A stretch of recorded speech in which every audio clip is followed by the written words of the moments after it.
توجه استقره بسوید من ترا گفته استم 2 ساعتی و 1 ساعت میاری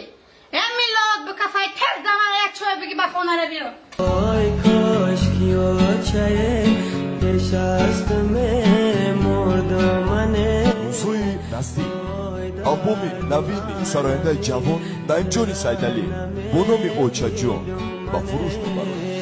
آی وای خدا گوشی مرا کار میکن غم و اندوه عذاب موندن وای من دختر 2 روزه به آتش دوم وای گردن کجمون تزیری هر خانه شدوم وای خدا میگومه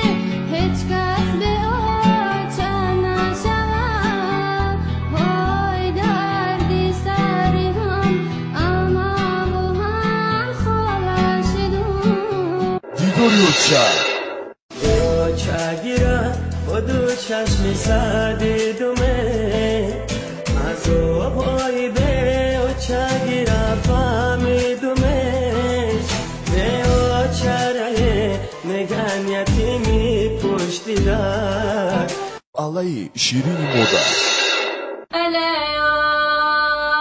الی بچه جانو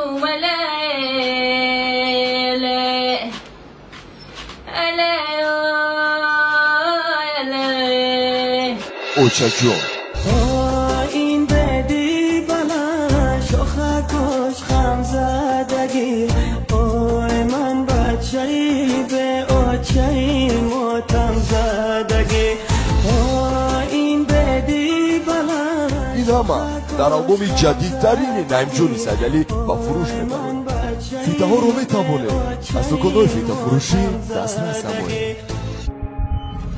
تلفن برای معلومات 918 88 57 58